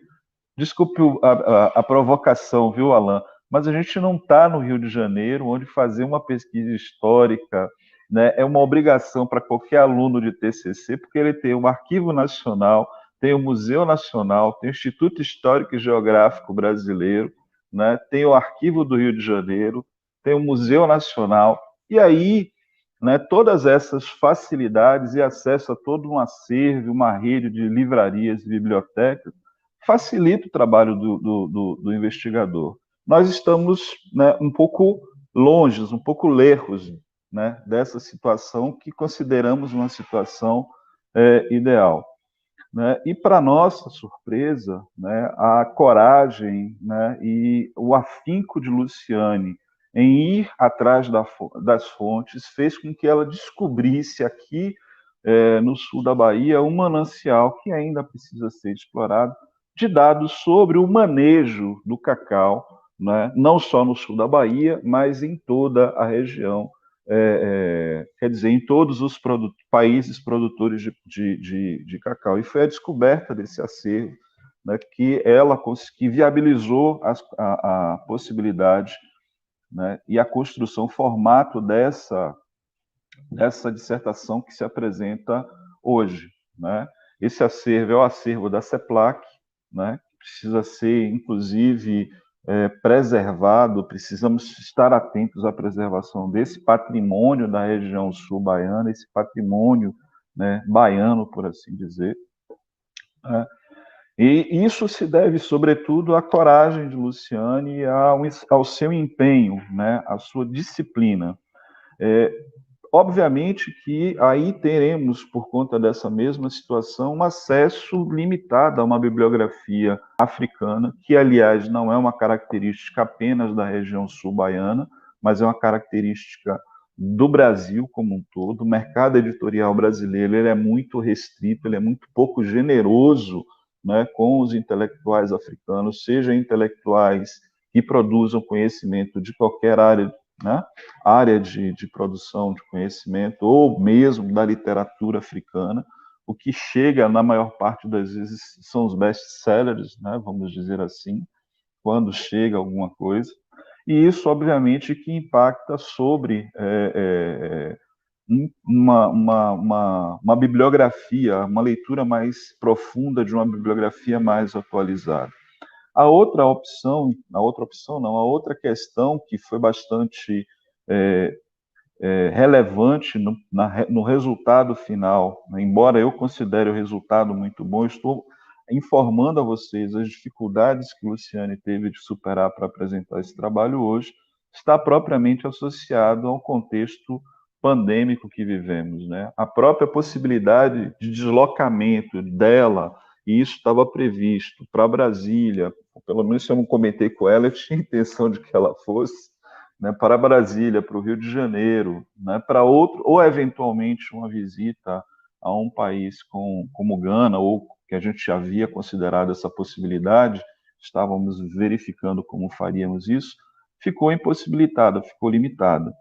Né? O que a gente conseguiu, né, aportar, né, foi, né, auspiciosamente a parceria que estabelecemos com a Universidade Veracruzana, através de Guilhermo Sierra, né, um aluno de doutorado lá, professor da Universidade do Oriente, em Cuba, né, que nos conhecemos num evento em Canárias em 2010 e que, a partir dessas relações de solidariedade acadêmica, acabamos, né, criando essa possibilidade de Luciane, né, ter uma experiência dentro de um centro de pesquisa, né, para além da nossa própria universidade, né? E dentro desse cenário, óbvio, que há opções que precisam ser feitas dentro do que está disponível, né? E aí a gente sempre considera as seguintes variáveis, né? A bibliografia, a fonte, o tempo e as possibilidades que esses 4 componentes apresentam em termos de ampliação ou de redução do escopo da pesquisa. Né? Nesse caso, a gente optou pela redução do escopo da pesquisa e nós ativemos, né, atenção muito mais em relação ao manejo, né, as formas de manejo do cacau em Costa do Ouro, em Gana, e a forma de manejo desse cacau, ou seja, quais eram os processos de produção e de beneficiamento do cacau lá e cá, e óbvio que ao fazer isso a gente teria que pincelar os aspectos sociais, né, sobretudo das relações de trabalho, de posse de terra, enfim. Né, por conta disso, parte das responsabilidades que vocês, ou das cobranças que vocês fazem a Luciane, deve ser debitada na conta de um orientador preocupado com que ela cumprisse os prazos. Né? Basicamente é isso. Eu, né, pergunto a você, a Luciane, se ela quer iniciar uma outra fala, senão eu diria a vocês para que a gente se encontrasse em sessão privada para deliberar sobre o parecer em relação a Luciane. Quero dizer só uma coisinha. Com relação a esse contexto pandêmico, ele foi mesmo complicado. Porque nós temos aqui na região a CEPLAC, uma super biblioteca. Com a pandemia, não tive acesso. Com relação à biblioteca da própria universidade, fechada. Então, é nesse contexto que muita coisa poderia ter sido melhor desenvolvida. Não foi. E num contexto de pesquisa sem financiamento, como comprar um livro na estante virtual, um livro usado, tipo O Livro Negro do Colonialismo, do Marco Ferro, R$300, impossível. Então, a gente, né, professor, a gente trabalhou com os materiais que a gente tinha, né? Tem lacunas, pode ser melhorado, com certeza, mas a gente, como dizem, né, o ótimo é inimigo do bom. A gente fez um bom e, ao longo do tempo, a gente vai chegar no ótimo. Agradeço a todos e muito obrigada. Muito obrigado. Então, eu vou pedir a vocês, a Carmoli, que proceda à praxe do programa aqui, e eu vou encerrar e convidá-los a uma chamada. Estamos no ar? Ok. Bom, gente, desculpe a informalidade.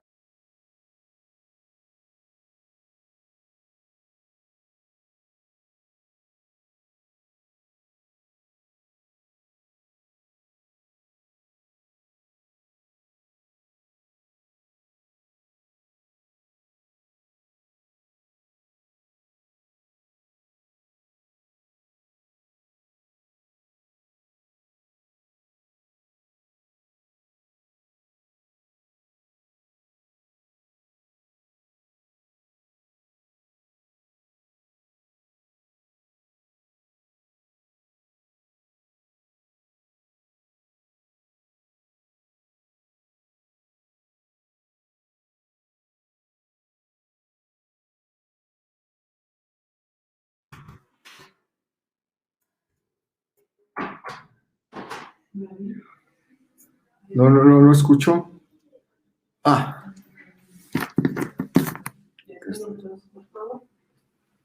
É que nosotros estamos en aire, estamos en YouTube. Ahora, en este momento. Ya estamos al aire aqui. Olá. Tivemos um probleminha técnico aqui e já estamos retornando.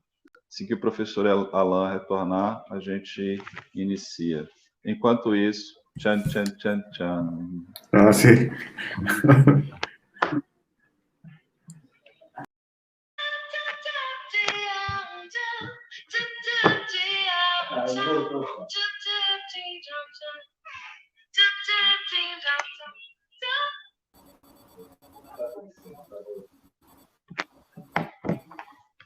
Bom dia. Boa noite, patrão. Seja bem-vindo de novo. Estamos no ar? Ok. Bom, gente, desculpe a informalidade do momento, mas diante de problemas técnicos, a gente lida com bom humor. Então, depois de uma sessão reservada, chegamos a considerações a respeito do trabalho de Luciane, e eu vou ler a ata de defesa, né? Universidade Estadual de Santa Cruz, Programa de Pós-Graduação em História, Atlântico e Diáspora Africana, ata de defesa de dissertação. Aos 9 dias do mês de abril de 2021, em sessão realizada em formato de videoconferência, através do aplicativo StreamYard, com transmissão pelo canal Atlantis, mestrado acadêmico em História, UESC, na plataforma YouTube, às 14 horas, reuniu-se a banca examinadora, composta pelo professor doutor Carlos Alberto Garrido de la Calleja, da Universidade de Veracruzana do México, o professor Alain Pascal Cali, da Universidade Federal Rural do Rio de Janeiro, a professora doutora Laila Brita, da Universidade Estadual de Santa Cruz, e o professor Flávio Gonçalves dos Santos, da Universidade Estadual de Santa Cruz, orientador, para apreciar o trabalho da Costa do Ouro, Gana, ao sul da Bahia, no Brasil, a produção de cacau, 1925-1945, como parte do requisito da obtenção do título de mestre em História, defendido por Luciana Aparecida Goulart. Após a arguição da mestranda sobre os temas e questões fundamentais da dissertação, a banca examinadora deliberou pela aprovação com o seguinte parecer: A mestranda apresentou um trabalho que cumpre todos os requisitos para obtenção, né, do título de mestre. Ela aporta importantes contribuições para a historiografia no campo da história comparada e para o entendimento, né, dos processos de produção, beneficiamento e escoamento da produção de cacau no Brasil e na Costa do Ouro, Gana, entre 1925 e 1945. Dada a qualidade do seu trabalho, a banca recomenda a publicação do mesmo de modo parcial, em formato de artigo, ou de modo integral, em formato de livros. Meus parabéns, Luciana. Meus parabéns, professora mestre, pela segunda vez. É isso. Aos professores, eu agradeço a arguição, as contribuições, as críticas, as sugestões. Seguramente fortalecerá a trajetória e os trabalhos futuros de Luciane, e agradeço também pelos momentos de aprendizagem que me favoreceram. Acho que é essa a palavra. Muito obrigado. Luciane pode fazer uso da palavra. Na sequência, os professores podem fazer suas considerações finais. Bom, inicialmente eu quero agradecer a todos, né? Como eu disse na minha parte de agradecimentos. Luciane, microfone. Tá ligado, tá ligado. Estão me ouvindo? Sim. Inicialmente eu quero agradecer primeiro de tudo, a banca da seleção que me aprovou, que me aceitou, né? Aos professores da UESC, o professor Garrido, o professor Alan Cali, a professora Laila, pelas ideias, pelas sugestões na qualificação. Essa ideia do cacau, planta colonizadora, modificando o espaço, modificando as relações sociais, foi uma ideia do professor Cali. Então, assim, antes eu estava, como que eu vou comparar isso? Então, ele me deu um eixo de comparação, né? Agradeço muito o professor Cali. Então, novamente, agradecendo à banca, aos professores, aos amigos, aos colegas, aos familiares, a minha família, Gesil, Beatriz, Beth, Simone, aí nos comentários, obrigadão, Simone. Quero agradecer todo mundo e dizer que eu estava com medo dessa defesa pelo YouTube. Mas eu vejo que, por exemplo, a minha família, que não tem uma tradição universitária, pôde acompanhar uma defesa de mestrado, assim, de alto nível, porque vocês foram ótimos. Então, eu agradeço muito. É ruim estar na pandemia, mas se a gente não tivesse na pandemia, eles não teriam acesso a esse tipo de conhecimento, a esse tipo de ritual. Então, eu agradeço muito. E é uma pena que o Brasil esteja vivenciando esse momento. Estamos chegando aos 400 mil mortos. Isso é muito triste. Eu fico feliz de estar terminando esse projeto de mestrado, mas eu sei que milhares não conseguiram. Então, assim, eu não botei uma dedicatória na dissertação, mas eu dedico a essas pessoas que não puderam terminar os seus projetos. Então, agradeço a todos de coração, muito obrigado, e incorporarei as suas críticas, suas sugestões, que eu achei ótimas. Muito obrigada.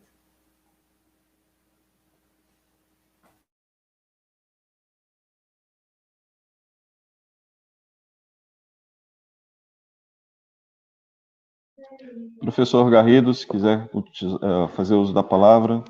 Profesora Laila, profesor Alan. Gracias, profesor Flavio, Luciane. Las observaciones que esta tarde hemos compartido, los colegas, la doctora profesora Laila, el profesor Cali, el profesor Flavio, tómalas como resultado y honor a tu esfuerzo. Y como bien dijo el doctor Flavio, a tu honestidad académica. Eres una estudiante crítica, una estudiante que necesitamos en las ciencias sociales para seguir promoviendo la historia comparada. Hoy en día necesitamos escribir la otra historia, y el doctor Cali, la doctora Laila y Flavio lo saben, lo sabemos. Necesitamos romper con la historia hegemónica. Tenemos que hacer la historia que tú estás haciendo. Y de ahí que sea muy importante tu publicación, para seguir enriqueciendo a las ciencias sociales, a la historia y a los estudiantes que están en formación, que vean cómo pueden hacerse investigaciones como la tuya. y bienvenida al doctorado en Historia en México. Tienes una oportunidad. Muy bien. Gracias. Gracias, profesor. Flavio, profesor Khalid, gracias por permitirme compartir con ustedes esta tarde. Papa Kali. Bom, muito obrigado. Agradeço por esse momento, participar da defesa, participar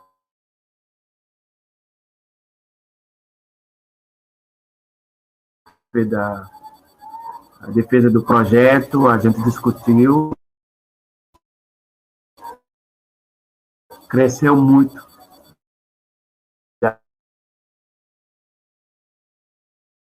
De novo, Flávio, Laila, Luciane e Carlos, que eu conheci agora.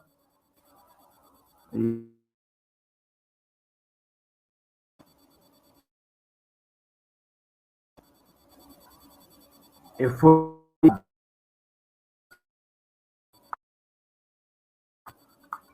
Alan, eu estou na Rural há 11 anos, nunca participei de uma banca nem de mestrado nem de doutorado.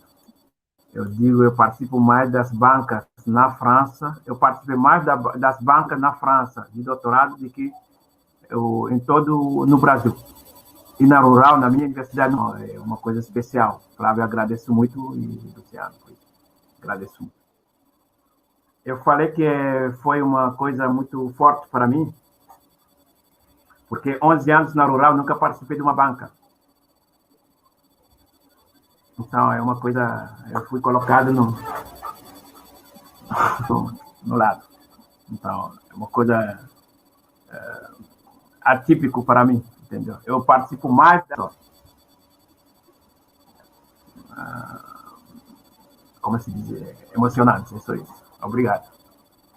Obrigado a você, Alan.